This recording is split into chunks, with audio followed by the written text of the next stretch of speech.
Hello dear students, bright computer college की online classes के अंदर आप लोगों का बहुत बहुत स्वागत है। हम पढ़ रहे थे अकाउंटिंग ऑप्शन में जर्नल एंट्रीज, और जर्नल एंट्रीज के अंदर हमने कुछ एंट्रीज को करके देखा था।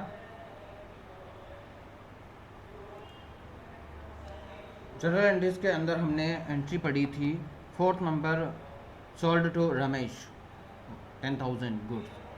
ठीक है, सोल्ड गुड्स टू रमेश 10,000। इस एंट्री को हमने इस तरह से किया था, Ramesh account debit to sales account 10,000 10,000। Next हमारी एंट्री जो है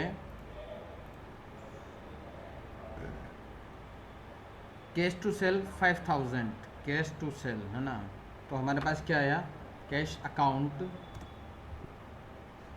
कैश अकाउंट को करेंगे डेबिट,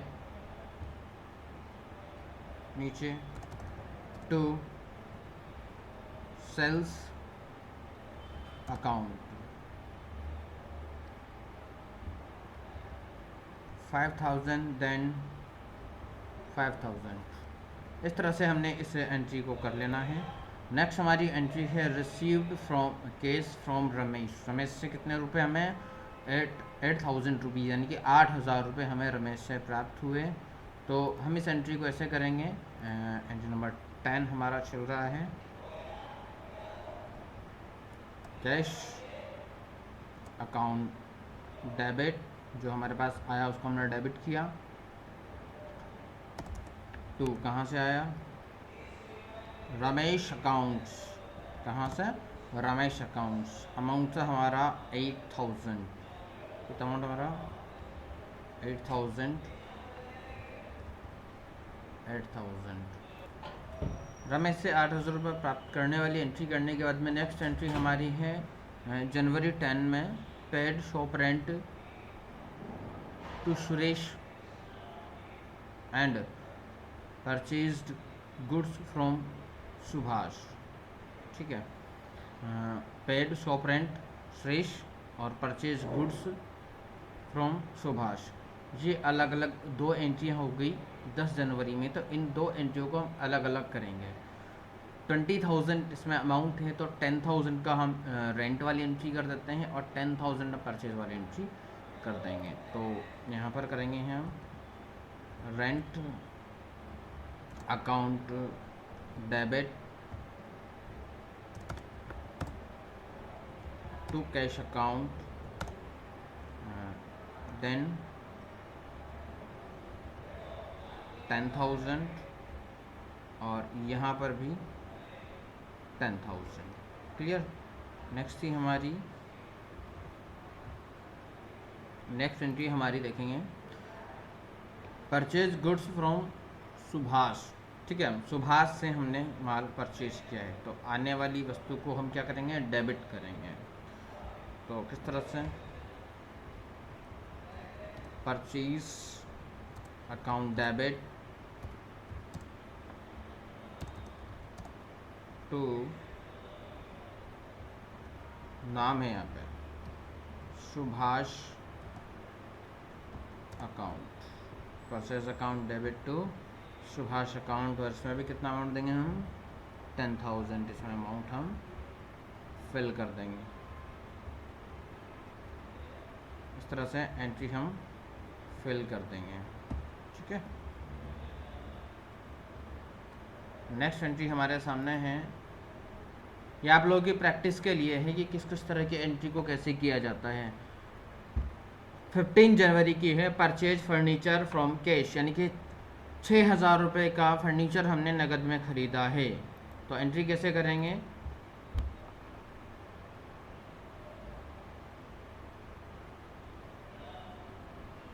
असेट्स को हम डायरेक्टली असेट्स से लिखते हैं, furniture account debit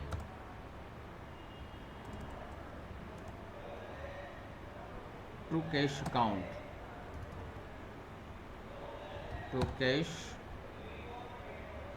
account. Amount था हमारा 6,000, देन 6,000 14 नंबर एंट्री हमारी होने वाली है। इसके अंदर हम देख लेते हैं। नेक्स्ट एंट्री हमारी है पेड कैश टू सुभाष।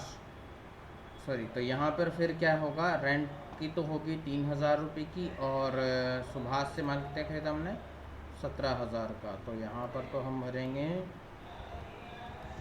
17,000, और यहाँ पर भी हम भरेंगे 17,000, और यहाँ पर हम भरेंगे 3,000,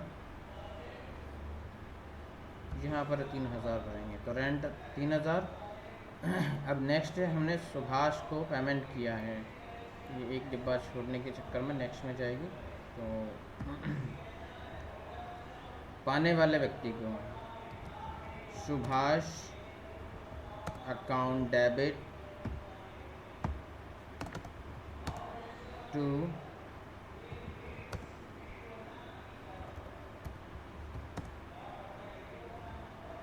cash account, Subhash account debit to cash account. कितना रुपया, 17,000 रुपये हमने उसको पे किया है।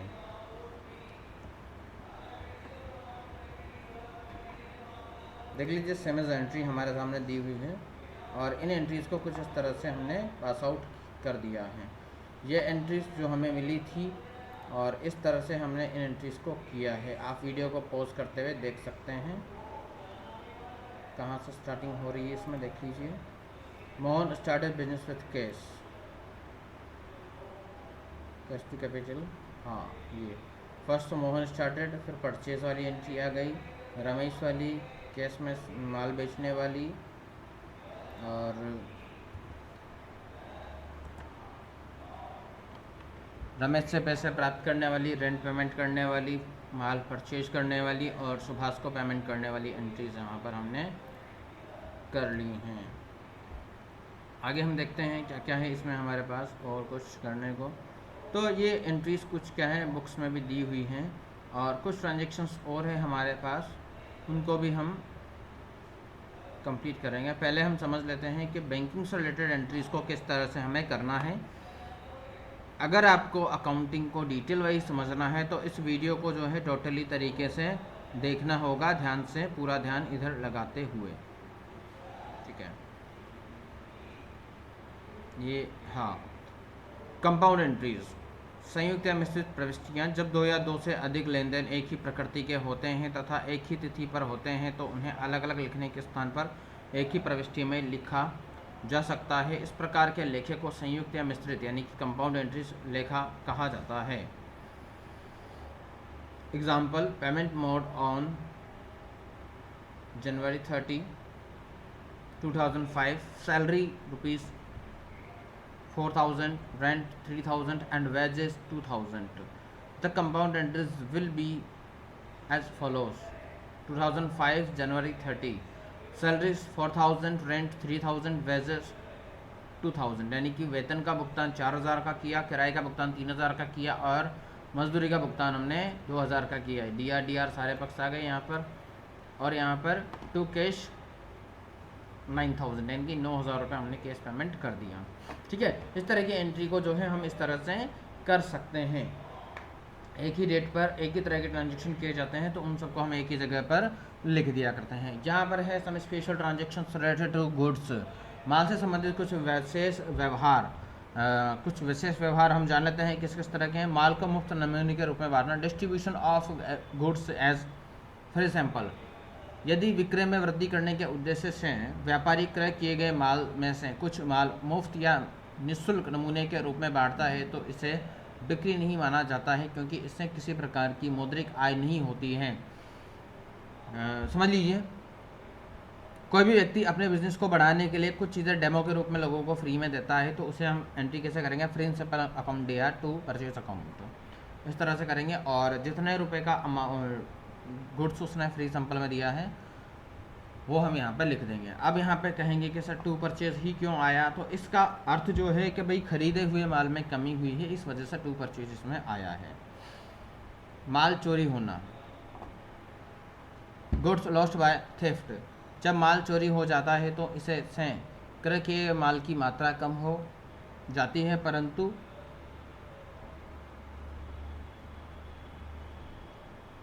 परंतु यह बिक्री नहीं है, व्यापार की हानि है। Loss by theft to purchase account, यहाँ पर मान लीजिए कि हमारे शॉप से, हमारे बिजनेस से 10,000 रुपये का माल चोरी हो गया है, तो loss by theft DR to हम परचेज अकाउंट करेंगे, ठीक है, और सामने 10,000 या 10,000 रुपये हम लेंगे। माल दान या चंदे में देना, goods given away as charity और डोनेशन, माल को दान या चंदे में देने पर की जाने वाली एंट्री इस प्रकार है: चैरिटी अकाउंट डेबिट और donation account debit to purchase account. माल को जो है चैरिटी यानी कि चंदा और या फिर दान डोनेशन में देने पर एंट्री कैसे होगी? Charity account debit. अब चैरिटी और डोनेशन में डिफरेंस समझ लीजिए। चैरिटी यानी कि चंदा और डोनेशन यानी कि दान। चैरिटी जो होती है, आसपास के कोई चंदा इकट्ठा करते हैं, जैसे अभी नवरात्रे चल रहे हैं, नवरात्रे में मोहल्ले वाले लोग ने फैसला किया कि 1,000 रुपये का चंदा इकट्ठा करना है, हमें प्रोग्राम करना है, होली आ रही है, होली पे इकट्ठा करना है या कुछ भी प्रोग्राम करना है सामूहिक सामाजिक। उस पर जो लोगों से एक फिक्स अमाउंट होता है, 500, 1,000 रुपये, 2,000 रुपये फिक्स कर लिए जाते हैं, तो उस अमाउंट को तो क्या कहा जाता है? चैरिटी यानी कि चंदा कहा जाता है। डोनेशन या दान, जो कि उसी जगहों पर या किन्हीं भी जगहों पर अपनी मर्जी से दिया जाता है, ज़बरदस्ती नहीं होता कि आप दें तो ठीक, ना दें तो ठीक। There is a difference between charity and donation. Clear? तो यहाँ पर आपने चैरिटी में माल दिया या डोनेशन में आपने माल दिया, तो इस तरह से चैरिटी अकाउंट डेबिट या donation account debit to purchase account. जितने का माल देंगे वो अमाउंट हम यहाँ पर फिल कर देंगे। निजी प्रयोग के लिए माल का आहरण यानी goods withdrawn for personal use. जब व्यापारी, व्यापार का स्वामी अपने निजी प्रयोग के लिए व्यापार से माल ले जाता है, इस प्रकार इस व्यवहार से भी क्रय किए गए माल में कमी होती है, जिससे व्यापार में हानि होती है। Drawing account debit to purchase account क्या होगा? Drawing account debit to purchase account इस तरह से होगा। जब माल व्यापारी अपने निजी उपयोग के लिए निकालता है तो drawing account debit to purchase account होगा। अगर यहाँ पर व्यापारी माल ना निकाल करके नगद में पैसे निकाल रहा है तो फिर होगा drawing account debit to cash account, और सामने जो अमाउंट होगा हम अमाउंट भर देंगे। माल की अन्य प्रकार यानी कि आग, बाढ़ से हानि। Goods lost by fire, flood, कई बार क्रय किए गए माल में आग लग जाने से एवं बाढ़, भूकंप आदि आने से हानि हो जाती है। Loss by fire account debit, loss by flood account debit. Loss by fire यानी कि आग से हानि, लॉस बाय फ्लड बाढ़, भूकंप आदि से हानि इसमें माल में, तो हम क्या लिखेंगे? Loss by fire account debit to purchase account, loss by flood account debit to personal use to purchase account. इस तरह से एंट्री करेंगे, जो अमाउंट होगा हम अमाउंट सामने फिल कर देंगे। ये देखिए आपके सामने कुछ ट्रांजेक्शन्स दिए हुए हैं।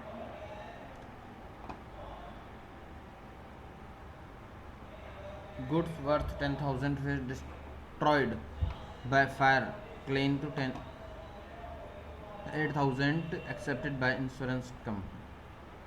ठीक है। Loss by fire account debit 2,000, insurance company ने भरपाई करी है, insurance company account debit 8,000 to purchase account, यानी कि टोटल हमारा जो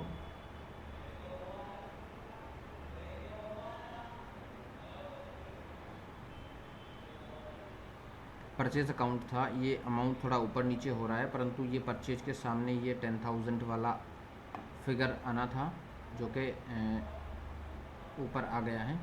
तो टोटल परचेज अमाउंट कितने का लॉस हुआ आपको? 10,000 का, जिसमें से इंश्योरेंस कंपनी ने कितना 8,000 और फायर एंड सेफ्टी यानी कि लॉस आपको 2,000 का हो चुका है। कुछ इस तरह से एंट्रीज हैं जो आप बुक में इन चीज़ों को स्टडी कर सकते हैं, जो बुक आपको यहाँ से दी गई है।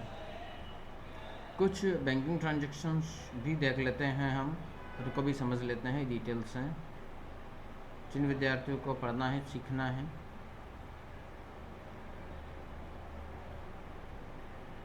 बैंकिंग संबंधी और बैंकिंग ट्रांजैक्शन, व्यापार की प्रगति एवं इसके विकास इसके क्षेत्र को अंतर्राष्ट्रीय स्तर तक पहुंचाने में बैंकों का महत्वपूर्ण योगदान रहा है। व्यापार की स्थापना से लेकर उसके संचालन तक में बैंकों की विशेष भूमिका रही है। व्यापार की स्थापना एवं संचालन हेतु बड़ी मात्रा में धन एवं सहयोग की आवश्यकता होती है। बैंक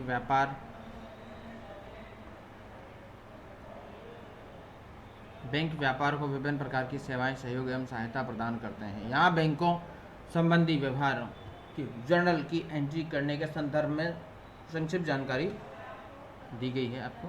बैंकों में निम्नलिखित 4 तरह के खाते खोले जा सकते हैं। फिक्स्ड डिपॉजिट अकाउंट, सेकंड है रिकरिंग डिपॉजिट अकाउंट, इसको मियादी आवर्ती जमा खाता कहते हैं। फिक्स्ड डिपॉजिट अकाउंट को मियादी जमा खाता कहते हैं। सेविंग अकाउंट, इसको बचत खाता कहा जाता है। करंट अकाउंट को चालू खाता कहा जाता है। तो हम देख लेते हैं फिक्स्ड डिपॉजिट अकाउंट में, जिस खाते में एक बार में ही जमा व एक बार ही निकासी की जा सकता है उसे फिक्स्ड डिपॉजिट अकाउंट मियादी जमा खाता कहा जाता है। रिकरिंग डिपॉजिट अकाउंट, आवर्ती जमा खाता, जिस खाते में प्रतिदिन या प्रति माह एक निश्चित राशि जमा किया जा सकता है और समय पूरा होने पर निकासी एक ही बार किया जा सकता है। रिकरिंग डिपॉजिट अकाउंट यानी कि आवर्ती जमा खाता कहा जाता है। सेविंग अकाउंट, बचत खाता, जिस खाते में जमा कई बार किया जा सकता है परंतु निकासी एक ही निश्चित समय पर एक ही बार किया जा सकता है उसे सेविंग अकाउंट यानी कि बचत खाता कहा जाता है। करंट अकाउंट, चालू खाता, जिस खाता में न जमा पर प्रतिबंध होता है और न ही निकासी पर प्रतिबंध होता है उसे करंट अकाउंट यानी कि चालू खाता कहा जाता है। इस खाते में चेक की सुविधा भी होती है और ओवरड्राफ्ट की सुविधा भी होती है। ओवरड्राफ्ट अधिविकर्ष जिसे कहा जाता है। अधिविकर्ष जो है आपके बैंक अकाउंट में ज़ीरो बैलेंस होने के बाद भी आप बैंक से ओवर अमाउंट निकलवा सकते हैं, तो उसके लिए जो है ओवरड्राफ्ट को यूज़ में लिया जाता है। जनरल में एंट्री करने का नियम, बैंक में राशि जमा होने पर बैंक को डेबिट करो, बैंक से राशि निकलने पर बैंक को क्रेडिट करो। कुछ महत्वपूर्ण सौदे इस प्रकार हैं। बैंक में चालू खाता खोलने पर, तो बैंक में चालू खाता खोलने पर आपको कुछ अमाउंट जो है वहाँ डिपॉजिट करना होगा, तो bank account debit. Bank account जो शब्द लिखा हुआ है यहाँ पर हम उस बैंक का नाम लिखेंगे जैसे जिसमें हमारे बिजनेस का खाता होगा। पहली कंडीशन, बैंक SBI है तो हम क्या लिखेंगे, SBI account DR to cash account, यानी कि हमने SBI में इतने रुपए जमा करवाए तो इस तरह से हम इसकी एंट्री को करेंगे। बैंक से व्यापार हेतु राशि निकालने पर तो cash account debit to bank यानी कि SBI अकाउंट यहाँ पर आ जाएगा। हमने 10,000 निकलवाए तो 10,000 यहाँ पर हम भर सकते हैं। बैंक से निजी उपयोग हेतु रकम निकालने पर तो ड्राइंग अकाउंट डेबिट यानी कि बिजनेसमैन का बिजनेस अकाउंट में से उसने अपने पर्सनल यूज़ के लिए ड्राइंग अकाउंट को उसने अपने पर्सनल यूज़ के लिए कुछ पैसा निकाला है, तो मान लीजिए 10,000 निकाला है, ठीक है। बिजनेसमैन ने बिजनेस से अपने पर्सनल यूज़ के लिए 10,000 रुपीज़ निकाला है। ड्राइंग अकाउंट डेबिट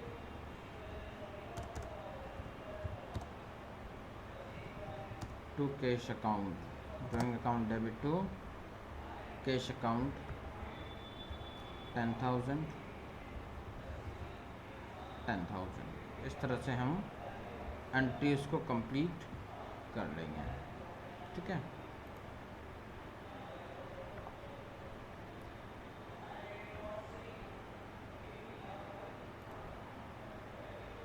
सॉरी, हमने पैसा बैंक से निकालना था तो हमारे बैंक अकाउंट का नाम है SBI अकाउंट। हमारे बैंक का क्या नाम है, SBI।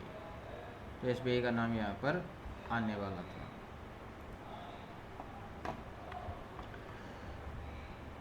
माल क्रय करने पर, चेक से भुगतान करने पर परचेज अकाउंट डेबिट अमाउंट सामने जाएगा टू बैंक अकाउंट आ जाएगा। किसी व्यक्ति, फर्म अथवा संस्था को चेक द्वारा भुगतान करने पर पे अकाउंट नंबर यानी कि प्राप्त करने वाले व्यक्ति का अकाउंट नेम या उसका नाम यहाँ पे लिखना होगा टू बैंक अकाउंट यानी कि टू SBI अकाउंट हम लिखेंगे। किसी खर्च हेतु चेक से भुगतान करने पर expenses account debit to SBI account, सामने जो अमाउंट होगा वो हम लिख देंगे। एक्सपेंसेस का नेम जैसे कि हमने रेंट पे किया, वाटर बिल पे किया, इलेक्ट्रिसिटी बिल पे किया, टेलीफोन एक्सपेंस बिल पे किया, एक्सेट्रा एक्सपेंसेस, सैलरी एक्सपेंसेस पे किया, हमने कुछ भी पे किया तो उसका हम यहाँ पर एक्सपेंसेस का नाम लिख देंगे।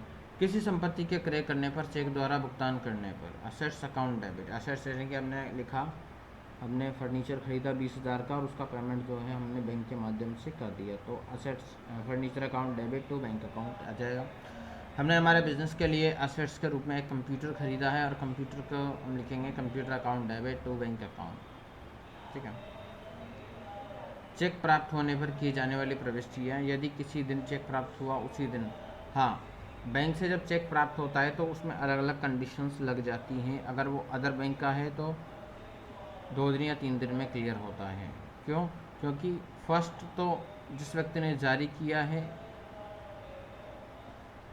वो चेक किसी को देगा, वो लेने वाला व्यक्ति जैसे उसका किसी अदर बैंक में खाता है, जैसे कि हमारे पास SBI बैंक का चेक है और सामने वाले के पास सेंट्रल बैंक का चेक है, सेंट्रल बैंक में उसका खाता है, तो वो क्या करेगा, अपना चेक लेगा हमसे, चेक ले जाके लगाएगा सेंट्रल बैंक में। तो पहले दिन तो वो लगाएगा, दूसरे दिन वो बैंक से दूसरे बैंक में जाएगा और तीसरे दिन वो क्लियर होकर पैसा उस अकाउंट में डिपॉजिट होगा।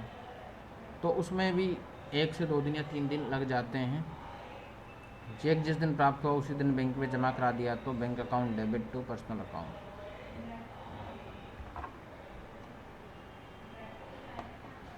यदि चेक को उसी दिन जमा नहीं कराया जाता है तो cash account debit to personal account, सामने अमाउंट होगा वो अमाउंट कर देंगे। उपयुक्त चेक को अन्य दिन बैंक में जमा कराने पर bank account debit to cash account. Bank द्वारा संग्रहण शुल्क यानी कि कलेक्शन चार्ज वसूलने पर, बैंक द्वारा संग्रहण शुल्क कौन कौन से, ATM charge, bank passbook charge, ATM service charge, cheque book charge इत्यादि चीज़ों के चार्जेस वसूलते हैं। तो bank charges account debit to bank account, bank में से ही वो आपका पैसा काट लेते हैं। चेक के अप्रतिष्ठ हो जाने पर, चेक के अनादर हो जाने पर किस तरह से, यानी कि चेक दिया और चेक जारी करने वाले व्यक्ति के बैंक अकाउंट में पैसा नहीं है, या फिर सिग्नेचर गलत होने से, डेट गलत भरने से, या पे चेक ना बनाने से, किसी भी रीज़न से बैंक जो है अप्रतिष्ठ यानी कि बाउंस हो जाता है, तो उसके लिए personal account debit to bank account, इस तरह से एंट्री को हम करेंगे। क्लियर? यहाँ तक कि एंट्री से मैं ऐसा करता हूँ कि आप लोगों ने अच्छे से इन सारी चीज़ों को सीखा होगा। आने वाली नेक्स्ट वीडियो में हम आगे की चीज़ों को डिस्कस करेंगे और अच्छे से पढ़ेंगे। धन्यवाद।